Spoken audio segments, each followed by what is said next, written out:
Hello my dear student Sujati coaching classes आउ एक नुआ वीडियो को तुम मानक बहुत बहुत स्वागत।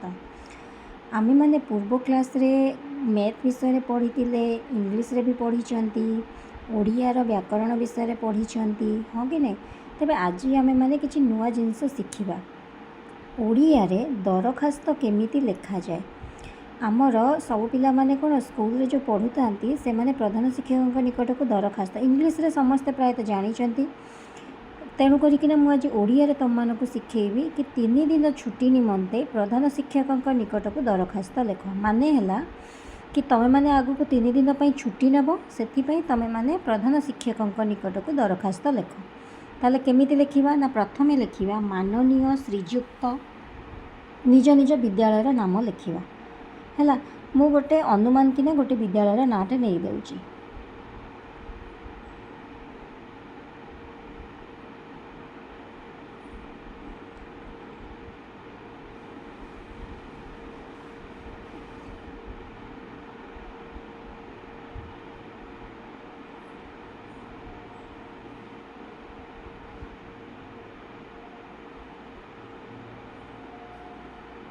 अच्छा कौन लिख ना माननीय श्रीजुक्त नरसिंह उपरा विद्यालय प्रधान शिक्षक है। आग प्रथम लिखिदेल यहाँ तापर कौन लिख ना महोदय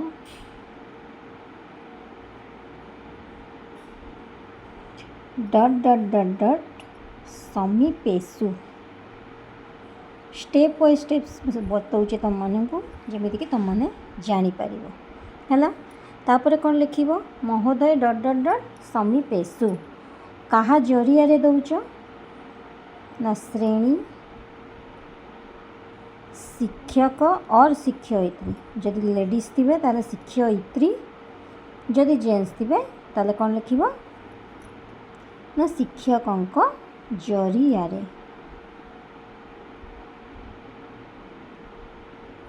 है।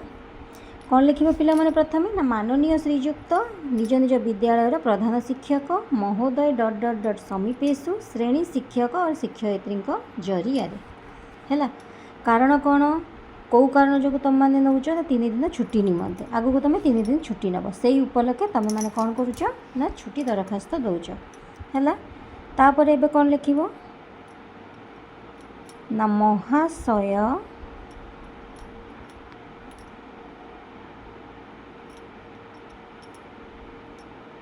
निवेदनर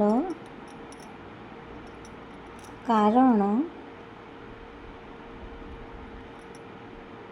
एही कि जे मो विभिन्न प्रकार कारण जो कहार भौणी बाहागर थाए कहार घर प्रतिष्ठा थाए यही तुम मैंने छुट्टी नहीं था यही कि जे मो भौणी विभागर बाहागर निमंते मु कौ डेट नब आसंता देख आज जमी तुम के तारीख है 20 तारीख है तो तुम कौन कर ना आज मन कर तुम छुट्टीटा नहीं है मु आसंता काली नब आज तुम आप्लिकेशनटा दौच तमें काली तुम मैंने छुट्टी नब 3 दिन आसंता 21/7/2026 ठारू 3 दिन 21 22 23 23/7/2026 पर्यंत विद्यालय रे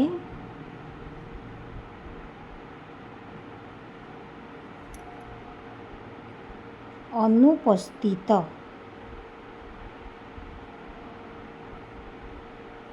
रही है। तापर कौन लिख ना अनुरोध करुच कि मो प्रधान माने कौन मोर दरखास्तटा को कौन कर ना ग्रहण करिकी मो छुट्टीटा को मंजूर कर से ये आउ गोटे पैराग्राफ हम एणु विनीत अनुरोध करे कि ଆପଣ ଏହି 3 ଦିନ ଛୁଟି ମଞ୍ଜୁର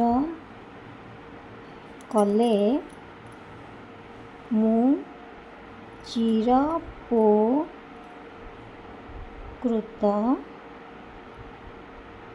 ହେବି।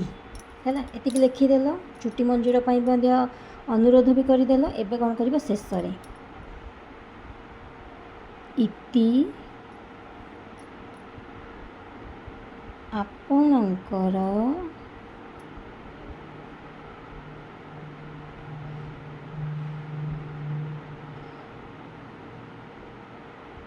ଆଜ୍ଞାଧୀନ, ଯଦି ପୁଅ ହେଇଥିବ ଆଜ୍ଞାଧୀନ ଲେଖିବ, ଯଦି ଝିଅ ହେଇଥିବ ତମେ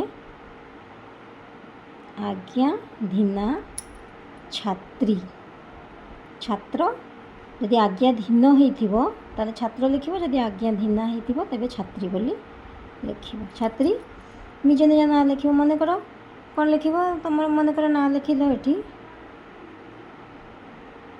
ସୁଜ୍ୟୋତି, ମୁଁ ମୋ ନାଁ ଲେଖିଛି, ତୁମମାନେ ତୁମ ନାଁ ଲେଖିବ।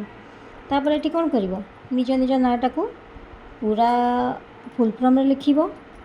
ତାପରେ ଏଠି କ'ଣ ଲେଖିବ, ତୁମର ଶ୍ରେଣୀ କ'ଣ ଲେଖିବ। ହେଲା, ତାପରେ ଲେଖିବ କ'ଣ, ରୋଲ୍ ନମ୍ବର।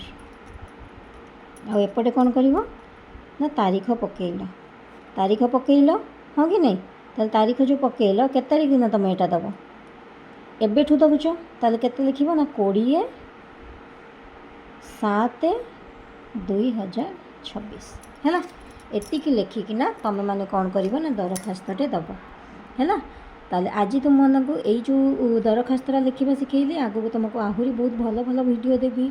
ଆହୁରି ଅଧିକ ଜାଣିବା ପାଇଁ ତୁମମାନଙ୍କୁ ଆହୁରି ଅଧିକ ଅଲଗା ଅଲଗା ତୁମମାନଙ୍କର ବିଷୟ ଥିବା ବାଲା ଦରଖାସ୍ତ ବତେଇବି। ଯଦି ତୁମମାନଙ୍କୁ ମୋର ଭିଡ଼ିଓ ପସନ୍ଦ ଆସୁଛି, ଯଦି ତୁମମାନଙ୍କୁ କିଛି ବୁଝିପାରୁଛ, ତାହେଲେ କମେଣ୍ଟ କରିବ, ଫଲୋ କରିବ ମୋ ଭିଡ଼ିଓକୁ, ଏବଂ ମୋ ୟୁଟ୍ୟୁବ୍ ଚ୍ୟାନେଲକୁ ଲାଇକ୍, ସେୟାର ଆଣ୍ଡ ସବସ୍କ୍ରାଇବ୍ ନିହାତି ରୂପରେ କରିବ। ଜୟ ଜଗନ୍ନାଥ।